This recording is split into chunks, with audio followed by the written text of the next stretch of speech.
আব্বুর ফাঁসি চাই। আমার মাইয়াটা গেছে, আমার কলজাটা লইয়া গেছে। আমার যদি আমার মাইয়ার পরিবর্তে যদি আমি মরিয়ে যাইতাম, আমার মাইয়াটা থাকতো। কেবল শুরু হয়েছে জীবনটা। অষ্টম শ্রেণীতে প্রেম, পিতামাতার অমতে বিবাহ, সুখেই কাটছিল অমিত সুমনার সংসার। ও যখন ক্লাস 8-এ পড়ে তখন মানে ওদের রিলেশন ছিল, পরে নিজে নিজেই বিয়ে করছে। কিন্তু অমিতের সংসার কিছুদিন ভালোই ছিল, কিছু বছরই ভালো ছিল। সুখের সংসার, প্রেমের সমীকরণ সব বদলে গেল ছেলে সন্তানের জন্মের পর থেকেই। কিন্তু ওই ছেলেটা হওয়ার পর থেকে নাকি ওরে অনেক মারধর করতো, তারপর বলতো টাকা এনে দাও, পয়সা এনে দাও, এইসব বললে অনেক অত্যাচার করতো। মাথা মনে হয় 3-4 জায়গা দিয়ে ফাটা। আমরা বলছি পিরোজপুরের ঝাটকাটি গ্রামের শিকদার বাড়ির ফারুক শিকদারের মেয়ে সুমনা শিকদারের কথা। ভালোবাসার মানুষ, নিজের প্রাণের প্রিয় স্বামী, তার হাতেই খুন হতে হলো সুমনা ওরফে মনাকে। আপনারা তাদের পরিবার থেকেই জেনে নিন পুরো ঘটনাটি। রাতে আম্মুর রক্ত দেখছি আমি। রক্ত দেখছো শুধু? হ্যাঁ, আমার কাছে বিছনায়। ও ঘর দিয়ে নামিয়ে গেছে, আমার মা দেখছে। আর রাস্তা দিয়েও দেখছে, অমিত আইটা যায়, খুব মার শব্দে কয়েকজন লোকে দেখছে। ও যে দৌড়ে গেছে আমার ঘরের পাশ দা, এটা আমি টের পাইছি। ও দৌড় দিয়ে গেছে যে, এটা আমি টের পাইছি। হ্যাঁ, যে ও ধাম করে দৌড়তে, আমি ওই সময় একটা হয়ে গেছি, ব্যাপার কি দৌড়ে কেডা, এই এরপর টের পাই ওই ঘরে ওর দাদি। হে বুড়া মানুষ তো, খালি চিল্লেও বোঝা যায় না। আর ও আর চিক দিতে পারে না। ও মনে হয় 2-1টা বলান দিয়েছে আমারে, ও কাকু হইগে, এটা আমার আর কানে আসে নাই। দাদি দেখছে বলে ও বলে আসতে পারে না, ওদের বাইরেই গেছে। অমিত কে দেখছে? মা দেখছে। তারপর অমিত বলে দ্রুত ভাবে হাইটা যায়। হ্যাঁ, একটা লোকের একটা লোকে না, কয়েকটা লোকে দেখছে।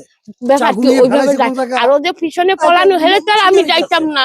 আমার মায়ের আমি কোলে লইয়া বসে করাতের মতন। আচ্ছা, আরো কতক্ষণ মানুষ আনবে আমার মায়ের সামনে পর। আরে আমার মাইনা রে, যখন আমি শিখ দিয়েছে, হ্যাঁ শিখটার ভাই হজা হয়ে যাত্রী উঠছি, উঠে যায় কি ওই দুটার বাইরে যায়। আর ওই অমিক, এটা অমিক কই ওই মনা এরকম ডলে আমি কমানা তোর কি হয়েছে, তোর কোপাইছি কোন জায়গা, তোর বইয়ের উপর হাত দি কথা কয় না, যাইয়া ওই 2বার পার খাইয়া আইতে যাই পড়ছে। না এরকম চোখ বোঝা এরকম ডলে এরকম পড়িয়ে যায়। আমি কমানা তোর কি হয়েছে, যাই কি হয়েছে, তোর কি কোন জাতের কোপাইছে, কোন জাতের এই আমি শিখ দিছি। ও বেটারা তোরা কেটা কথা আছো, তোরা শিখিরায় অমি ঘরে আনিয়া মনারে কোপাইছে। ও এই শেষে মানুষজন পড়ছে, আইছে কোলাপাত চিক টের পাইয়া আমি একটা লাঠি লইয়া নামছি। বাইরে নামকে দেই ঘর দরজাটা খোলা, আমি ঘরের ভিতরে ঢুকে গেছি। ঢুকে যাওয়ার পর ওই মাইয়াটা পড়গে রয়েছে। আমার লাগে আরো একজন ছিল, নজরুল শিকদার, কাইতে পড়গে কইতেছে, কাকু খুব চিকুন গলায় আমার একটু হাসপাতালে পাঠান। তা আমি নিজেই অসুস্থ মানুষ, আমি ছোট মোটরে ডাক দিয়ে বলছি, তাড়াতাড়ি এদিকে আয়, ওরে নিয়ে একটু হাসপাতালে যা। এই ওরে ঘরদা বাইর করিয়া জায়গায় এটাকে এনেছে। এইটা আমার আর কোনো হুশ জ্ঞান আমার নাই, আমি অসুস্থ হয়ে গেছি। মেয়ের সাথে যে সম্পর্কটা স্কুল থেকে, ও বিভিন্ন ভাবে ভয় বিদ্যত। আর বাপের উপর মায়া বেশি, কইতো তোর বাপেরে খুন করব, তোর বাপেরে কোপাবো, এই সমস্ত ভয় দিয়ে আমার মায়ের লগে সম্পর্ক করছে। সম্পর্ক করিয়া উনি চলে গেছে। কিছুদিন ভালো ছিল, পরে একের পর এক মানে আমার মেয়ের উপর অত্যাচার, বিভিন্ন ভাবে মারধর করে, কয়েকবার মাথা ফাটাইছে। তারপরে ওই অমিত গেছে হাসপাতাল, ওরে মারবে, ও চাকু নিয়ে গেছে, ওরে মারবে, চাকু লিয়ে গেছে। আপনার বড় মেয়ের মারার কারণ কি? কারণ ও ওরে বুদ্ধি যায়। বেড়াইতে আর বোনের দ্বারা যাইতে বলতে কি বুঝে পরামর্শ দেয় আমারে। ও কয় আমি পরামর্শ দেই। ও তো এখন বুঝছে সবকিছু, আগে তো বুঝতো না। এই কারণে ওরে ভয় দিয়ে নিয়ে গেছে। এখন তো বস হইতে আছে, বুঝতে আছে। ওরা 2 বোন ঘরে, তখন ওরে নিয়ে গেছে ভয় দিয়া। তোর বাপেরে মারবো, তোরে মারবো, তোর ঘরে আগুন দেবো। আর ফারজানার কাছে যে থাকলে মানে ওরে কিছু করতে পারবে না, ওরে কোনো আঘাত করতে পারবে না। তার এই কারণে বড় বোন, এই কারণে হ্যাঁ, ওরে দোষে 2 দিন আগে এই জায়গায় আইছে, এই দোকানে আমার আইছে আজকে 10-15 জন ওরে থ্রেট দিছে। আর কইতে আছে যে আমি কইলাম ওই মনারে কইলাম, আমি কইলাম খাইয়া লাবো, মার্ডার করিকে ফেলাবো। তা আমি আবার ওই সময় বলছি তুই বালালা বিয়ে নেয়, আমি এই গতি দিবসকে এই কইছি, এই কথাটা হয়েছে, আমি বলছি যে তুমি বাল ফালা বা আনে, এ কথাও আমি বলছি। এই 2 দিন পরে এই ঘটনাটা ঘটছে। তুই পলাই যাবো, আমার আব্বারে যদি ছুরি মেরে, ও এই ভয়তেও দূরে কোথাও যাইতে পারে না, শুধুমাত্র এই একটা ভয়তে। নাইলে আমার বোন ও যেরকম করছে পাগলের মতো, আমার বোন শুকিয়ে গেছিল। শুধুমাত্র আমি ওর একটু সাহস দিছি যে মনা, ও বলে কোপাবে মারবে, এরকম কিছু করবে না, এটা মুখের কথা না, এরকম কিছু করতে পারবে না, ও অত বড় সাহস ওর হয় না। কিন্তু সত্যি সত্যি এরকম যে একটা কাজ করবে, এটা মানে কল্পনার বাইরে। সবসময় বলতো কোপাবো মারবো সবাই রে মারিকে ফেলাবো, কিন্তু ভাবতাম কি যে ওর রাগে হয়তো বলে। ও সামনে দিয়ে অনেক সময় ব্যাট দিত, তবে পিস পিস হারতো, আবার চাকুও দেখাইতো, ভয় দেখাইতো। ভয় দেখাইতো।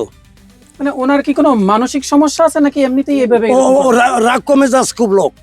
ও আমি থাকতাম রাজার আর সুবরই পায়রা যেতাম রাত্রে, ও আমারে যাইয়া আমারও যাইয়া রাত্রে হুমকি ধুমকি দিত, তোর বড় মাইয়ারে খাবো, তোরে খাবো, তোর পোলারেও খাবো।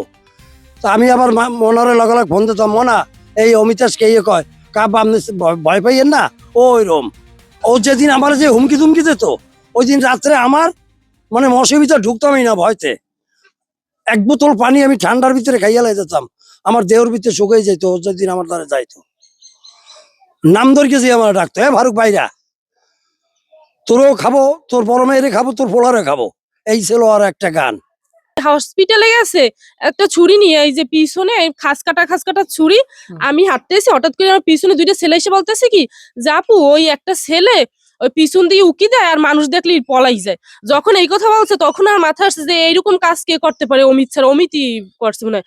তখন আমি দৌড় দিছি, পরে আমার পিছে আরো অনেক ছেলেরা ছিল, ওরা দৌড় দিছে, দৌড়ার পর ধৈর্য আনছে, আনার পরে ওরা যখন কলার ধরে টাইনে নিয়ে আসে, এই যে কলার দিয়ে, তখন জামা পিছন দিয়ে যাই গেছে, তখন পিছনে দেখে আরেকটা ছুরি। ছেলে হওয়ার কিছুদিন মানে কিছু বছর পর আমার বোন মানে বলছে হঠাৎ করে আইসা আমাদের কাছে যে ওর সাথে আমি থাকবো না, ও আমাদের মারধর করে।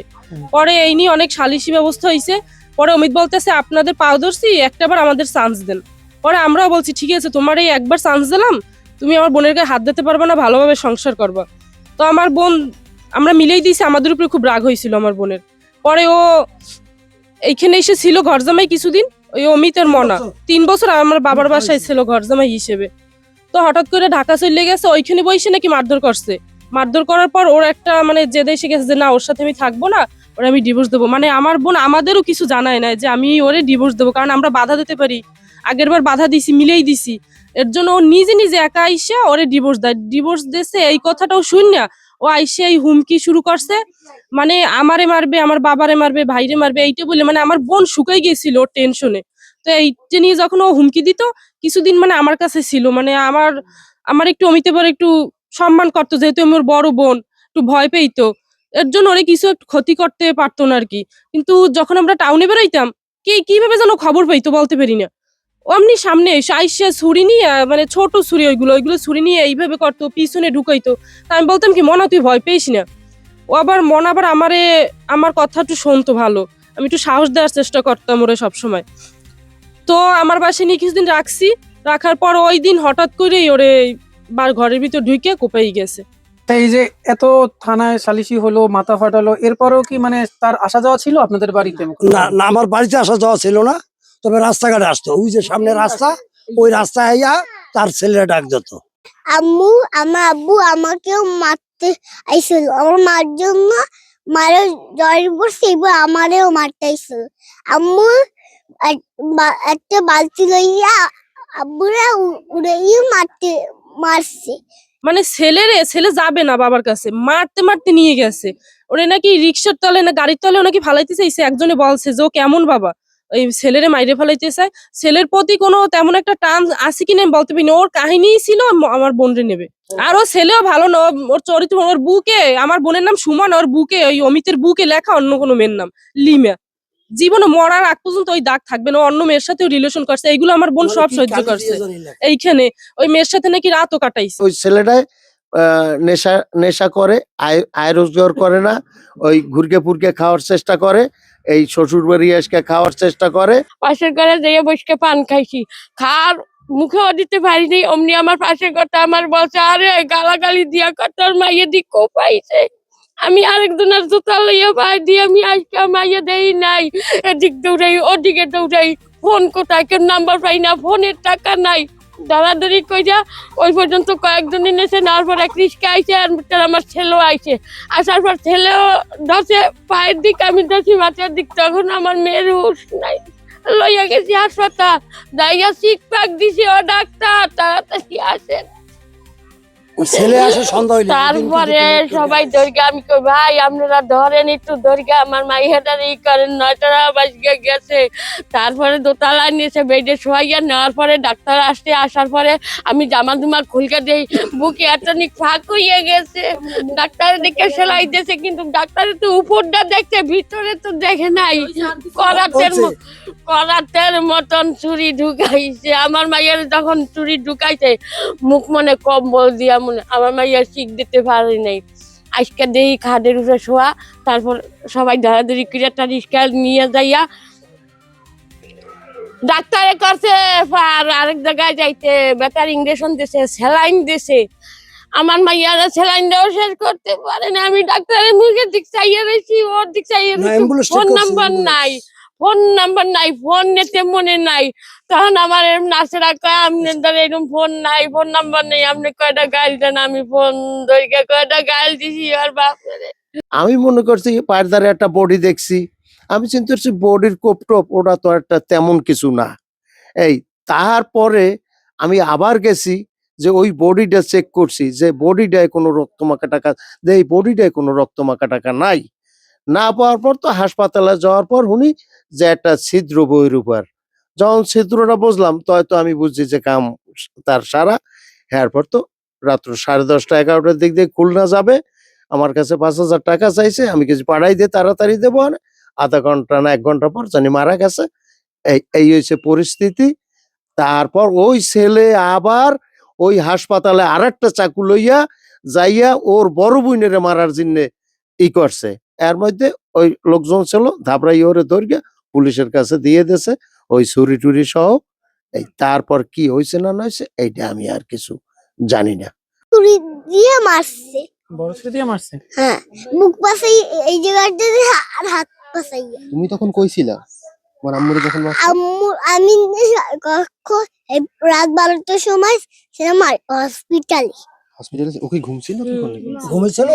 এইবার উঠছি, উঠতে দেখি আন্টি আমাকে নানা বাড়ি, এবার দেখি আম্মুর রক্ত। তো আপনাদের যে এখন এই যে বোনের ছেলে আছে, হ্যাঁ, ওকে নিয়ে আপনাদের কি এখন পরিকল্পনা বর্তমানে হয়েছে? তখন আমার কাছে আছে। আপনার কাছে থাকবে? এখন দেখি অমিতের কি শাস্তি হয়, ওর শাস্তি তো ফাঁসিই চাই। ও যদি জেল দিয়ে একবার বেরোইতে পারে, ও কাউরে না কাউরে খুন করবে। ওরে মানুষের মতন মানুষ করবো। আমার 3টা মাইয়া, আমি পায়ের রিক্সা চালাইয়া আমি 3টা মাইয়া লেখাইছি, পড়াইছি, মানুষ করছি। আমি আমার এই নাতিরেও আমি এইরকম মানুষ করব, আমার আল্লাহ বাঁচাই রাখলে। আর আমার যদি আল্লাহ লই যায়, আমার ছেলে করবে আর ভাগনার জন্য, ওর যতদূর ওর খরচা করবে। এই মাদ্রাসায় ওরে ভর্তি করে দিছি, যেন ও মানুষের মতন একটু মানুষ হইতে পারে, অমানুষ না হয় ওর বাপের নান। আব্বুর ফাঁসি চাই। ওর যাতে ফাঁসি হয়। আমরা যেন ওর লাশটা দেখতে পারি যে ওর ফাঁসি হয়েছে। আর এই আব্দুল্লাহ শান্তি পাবে যে আমার বাপের ফাঁসি হয়েছে। আর ওর ফাঁসি না হইলে আমাকেও কোন নিরাপত্তা নাই, আমার যখন তখন আমার ঘাতিয়ে ভালাই যেতে পারে। ওটা দুনিয়ার খারাপ পোলা। প্রেম, ভালোবাসা, সংসার, সন্তান সবকিছুই কুরবানি হলো মানুষের মধ্যে লুকিয়ে থাকা পশুত্বের কাছে। সুতরাং প্রেম, ভালোবাসা কিংবা আবেগে জড়ানোর আগে নিজের পরিবারের কথা ভাবুন এবং যে মানুষটার সাথে জড়াচ্ছেন তার সম্পর্কে জানার চেষ্টা করুন। আজ এখানেই শেষ করছি। ভালো থাকবেন, সুস্থ থাকবেন, এফএনএফ এর সাথে থাকবেন। ধন্যবাদ। আমার মাইয়া আমার উপর কত ভরসা করছে, ওয়াইলা আমি চুরি ডাকাত খাইতাম, আমার মাইয়া আগলাইয়ে রাখতাম, ওর কিছু আবার আমি যে হইতে কয় মাস আমি বেকার ছিলাম, দেখতাম না। যে কয় মাসের ভিতরে আমার বাড়ি উঠে ওখানে রাত্রে আমি ওরে কিছু আমি ওই করতে রাজার দিতাম ছাদ না। দিতে হবে, ওর আমার দাদি বাড়ি ওরে ধরকে প্রতিদিন রাখে আসতো, পারে না। প্রতিদিনও ওর দাদি আসতো। ওরে ধরকে রাখে পারে না।